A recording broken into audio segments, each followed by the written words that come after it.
Welcome to these collaboration podcast episodes with Redline Racing. So this week again we go behind the scenes of motorsport racing, where I'm joined by the team manager of Redline Racing, Mr. Alexander Toyne. This week we talk about his 21-year long journey with this team, the management structure post COVID-19, and the pressures while managing a successful racing team. I hope you like this video and subscribe to my channel. And lastly, enjoy the episode. Hi Alex, thank you so much for joining me for the show. How are you? Yeah, I'm very well, thank you. It's exciting because it's our first race weekend. For the past few weeks, I've been interviewing some drivers from Redline Racing, and this podcast especially is very interesting for me because this is the first time I'm talking to a team manager of a race. So first, let's talk about your job. What are the roles and the responsibilities that you work for in Redline Racing? Yeah, well, I mean, the role is, we always have our basic sort of roles: the car preparation, the hotels, organising the staff, and putting it all into one and organising the event for the team.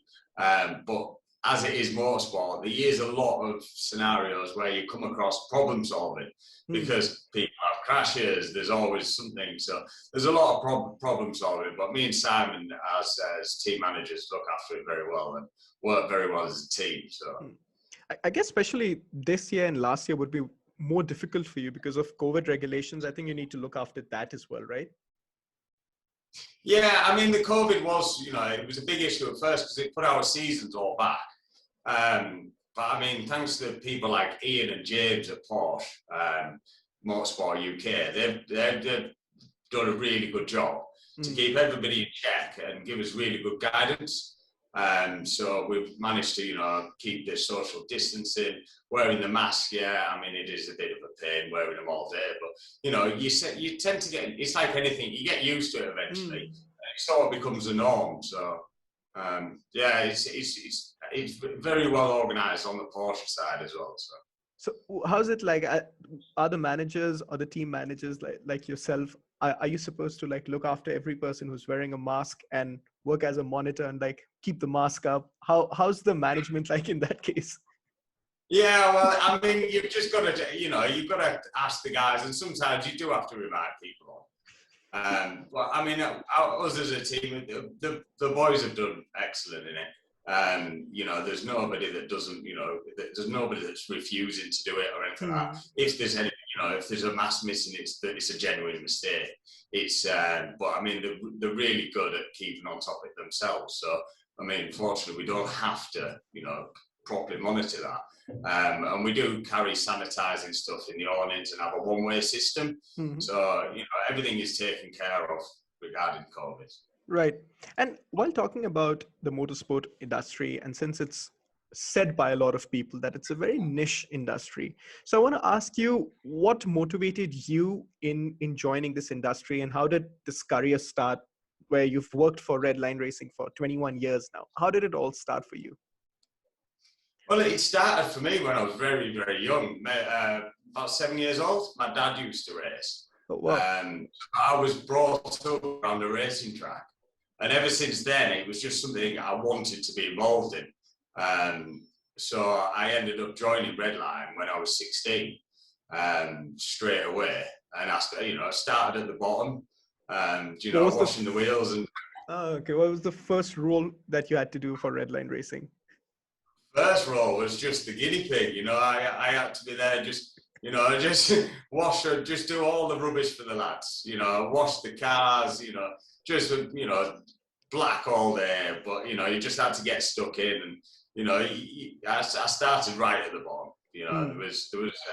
I did my apprenticeship here as well, so I mean, they taught me on the way up, so fair play, but very, it's been very enjoyable. And talk to me about the pressure that you have to work with. And I also asked this question to Simon as well, that it's a team that has had its own legacy. You've been said to be 10 times 10 times champions in this league. What's the pressure like for you? Yeah, I mean, the pressure it can get to you sometimes. We try not to show it anyway, do we? What gets to you? Well, you could have somebody, they go out and you have all your plans sort of laid out. Right, we've got testing next week after the race weekend. Next thing, you have two cars with a big crash, and you've got to get to Germany to get a shell, and but we do whatever it takes to get the cars back out. But I mean, the pressure side of it, we have fun as well along the way. It's not. Obviously, yeah. Yeah, you have to enjoy it, and sometimes you are in the workshop at midnight, but we've all got a Domino's pizza in, and we're all happy. So, with the toughest experiences, like what I was saying, and this is going to be a tough one for you, I think, if you had to pick one day from this 21-year-long experience, which had the toughest experience on you, what day would it be? What day would it be? God, I would probably say the World Cup, Porsche World Cup, so in 2011, and it was one of our cars went out in qualifying, and he had a big crash at fifth gear, and basically every panel was damaged, including the engine, the gearbox had moved, and everything. And then to rebuild it through the night for the car, I won't mention names. To rebuild it through the night for the car to only do 2 laps the next day was a bit disappointing. But the car ran fine. He got hit off. So to work through the night for the car to get hit off into the wall again. But that is part of racing. You get highs and lows, really. And how do you pick yourself up from those moments? Because it's something that's really unexpected. I think I even asked this to Josh, that when you have a crash, or when it's basically the car that you're driving that has a technical issue, how do you pick yourself up from those moments? How do you keep yourself motivated, keep the chin high? How do you do that? Well, it's winning, isn't it? You've got to keep going, and this was a championship leading car at the time. So to go through that, after that, you just go, right, come on, we have to knuckle down. We're behind in the championship, but now he's got to motivate you to win the championship at the end.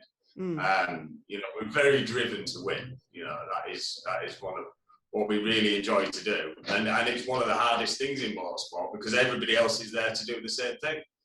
So. What about when you talk about winning? What was 2009 like? Because your team missed out on a very few points, and I think that time the driver was Sutton. So talk to me about that. What was that experience like when you were just missing out on a few points? Yeah, well, when you miss out, I mean, how many points was it 2 or 3 points, right? Yeah, I mean, we had this recently as well with Dino Zamparelli, and we had it with him, and we've had it with James. We've missed out every now and again, but that is very hard to take, because you've grafted all year. But that is part of the parcel of motorsport. So you just got to pick yourself up and go again for next year, and then that drives you to even, winter and go for the next year and the year after, and that's what we do. But you've got to be able to pick yourself up. And based on your experience, like in this year, you have Daniel who's joining this team, and he's been a part of this team in 2014, 15, and 16 as well. And then at the same time, there are new drivers that have joined in. So from your perspective, in terms of managing drivers, which one is more easier? Getting a driver that you already have a past experience or a relationship with, or just getting a new driver and managing the other works? Which one is more easier for you in terms of management? Well, I don't think that any of them are actually difficult. It's okay if you know them in the past, but it's the same thing. It's trying to get the best out of the drivers. And that's all we want to do. Managing them, we can do it to a degree, but if we can get the best out of them, so we try and we've got a very good engineer guy who works with the drivers very closely, and if we can keep morales up and keep everybody, happy and give them the best car to do the best job, that's what we aim to do. So there's no really, easy way, or we want to get the best out of any driver that comes to us. So. And what about the political side of management? Because as a team manager, of course, you are dealing with your team, with drivers, the stewards, the other team members, and there's so many people that are involved with racing. How do you deal with that political aspect of motorsport? Well, the two championships that we do are actually quite friendly. So it's, the teams will help each other if we need to, and which is really nice to have in championships. The politics is probably worse when one of your drivers, two of your drivers hit each other. That's not great. Has that ever happened in when you are the manager? It has happened. We won't mention names, because. But yeah, I mean that's probably happened in most teams, and that is not, But the politics and everything, everybody's there, and everybody's worked very hard to get onto the grid. So nobody's out there to be malicious to anybody. So like I say, sometimes we have had the difficulty where the two cars have collided and it's right. It's in the same awning and we have to work together. But we just make sure that we play happy families and try our very best so there's no argument between the teams. So yeah, it is. But that's part of it. It's part of it. And since I think the first championship that was won by Redline was back in 2004, if I'm not wrong, when Richard Westbrook won that one. Talk to me about your emotions and about the first time when your team had won this championship. What was that like for you? Yeah, I mean, that was amazing. I remember actually we all decided to stay in the hotel afterwards, and the hotel had a swimming pool. And bearing in mind, I was quite a young lad there, and Richard Westbrook threw me in the swimming pool after we won it. So when we got back to the hotel, but yeah, that was absolutely amazing to win something like that. And it is a full-on team effort. You have to have every member of the staff count. It's not all just down to me and Simon at all. The boys are really good lads. So. And we all keep it as a team effort at the end. When I was a young lad game. When we're talking about this, I think team managers or the jobs that you have had, I think it has also evolved with time, because now you need to look at the pit department. So talk to me about how challenging or how difficult the management role has been in the 21-year-long journey.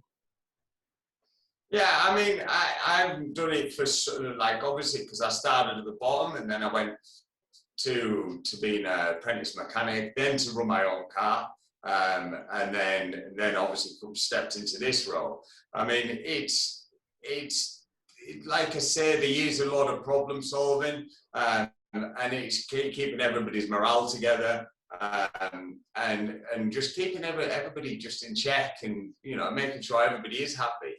But COVID, has stepped in a little bit because it's taken the spectators away, which it loses the little bit of a buzz around the racetrack as well. But I'm hoping, it's looking good for them to come back this year. So I'm excited for that as well, because you do miss it. You miss the buzz of race day and everything like that. And now it's like we sort of rock up on a Saturday, Sunday, and it's almost like it's a normal sort of test day, because there's not, 20, 30,000 people wandering around, with all, absolutely ready to go and having a great time. So, yeah, but I mean, it's been good. It's been very good. What about the sponsorship side? Now when people are limited, how's the sponsorship side looking for a lot of teams? Yeah, I mean, the same thing, obviously, regarding COVID, but I mean, we've been very lucky. We've got some good sponsors behind us. But with the other teams, I'm not so sure. I think it will affect, or has affected people, unfortunately. But I think we're out the other side, or fingers crossed, shall I say? We're out the other side, and it'll all pick back up. So it's exciting. It's exciting this year to go. And how about the revenue aspect of it? Because now you can't also have the how do you say, the fan the fan management, or calling upon the fan experience. You can't have that. So how's the revenue side? How's the revenue been grown in the team? Yeah, I mean, that's, it's more for the sponsors because they end up missing out. Regarding the revenue. It's more the sponsors. So when they normally sponsor a car, they bring clients, and we have a full hospitality experience. I mean, I've seen a couple of things recently where it looks as though we're going to get back to that, which is a really good positive for us. Because we can't really provide anything for them because we're only allowed team members there. So we can't bring the sponsors to the racetrack at the moment. But as soon as that does come in, it's going to be, we'll be back to where we were. So yeah. And how? Good. And does this year end looks like the time when you may have the fans back? Yeah, it's looking very likely that, for the first round of Carrera Cup, hopefully, or somewhere, it's going to be the beginning of the season for the Carrera Cup cars for sure. The next couple of weeks where we're out with the sprint, we get fed, but we don't get the hospitality unit, and no spectators at the moment. But that will, it's gonna ease off by what people are saying. So yeah, looking forward to it. Really looking forward to that day when they all walk through. Right. And now, finally, coming down to the final few questions of this podcast, and these are just some questions that I've always repeated with the drivers as well, and I'd love to know a story from you also. In this long journey, what would be that one moment that you felt that there's a sense of achievement that has happened, where you felt that, okay, this is the right spot where our team has hit? That one moment that may have happened. That one moment, God, there's many. There is many. Every championship is special to us in any way. But I mean, probably the biggest moment was we had a Carrera Cup race at Le Mans, and we won that. And if people watch it on YouTube, it's the final lap, and it was with Daniel. That was the most amazing. That's where you sort of welled up a bit, and it meant something there. But that's a very, very special moment. He came here last time, and he was saying that he didn't even know that it was the last lap. Well, that's how they race every inch of the way. And after the interview, I saw the clip on YouTube. It was a great last lap that I've seen with whatever I'm watching related to racing. And when you talk about the happy moment, what would that be, or what would the low point be for you in this journey? The saddest moment probably that may have happened on the track? The saddest moment? Well, I mean, one of them was Dino Zamparelli, where 2017, right? Yeah, and it wasn't his fault. He was leading the race in the first race, and all we had to do was finish that race basically in the top three to win the championship. And unfortunately, somebody put coolant down one of the back markers the lap before, and he was the first one to come across it, and it caused him to spin and couldn't get the car restarted in time to be able to. And we lost the championship for that for no fault of his own. That was quite hard to take. You don't mind it, sometimes if it's a mistake, but I mean, how can you foresee a bit of water on the track, for an accident earlier on? But, that's it. Yeah, you say we still picked ourselves up and we go again, dust ourselves down. Absolutely. And coming to the last question of this podcast, and I think I've been asking this question repeatedly now. I asked this to Simon about, is there any ritual or any superstition that you follow or you tend to do before every race? And Simon told me what he did, and Daniel was also talking about this. Do you have any superstition that you do before every race? No, there's not one for me. I know Simon's. I know he doesn't go on the grid. So I can tell you that. But I don't really have one. So I've never really, because otherwise, what happens if I ever forgot to do it? I'd kick myself, but I'm kidding. But, no, I've never really had anything like that. It's not something I do. So. And any ritual that you follow that's probably after winning, uh, maybe eat a certain form of dinner, party hard, any ritual that you follow after the win? Well, after the win, if we win the championship, we always stay on the Sunday. We always have a good party with the lads, and a nice meal out and a few beers. And we've always done that. That's one thing that we've always done, and that's good. The pressure's off. And pushing each other and pushing in the pool as well, I believe. In the pool, yeah. That's it. We're going back 17 years now. Right. Yeah. Nowadays it hurts a bit more. Right.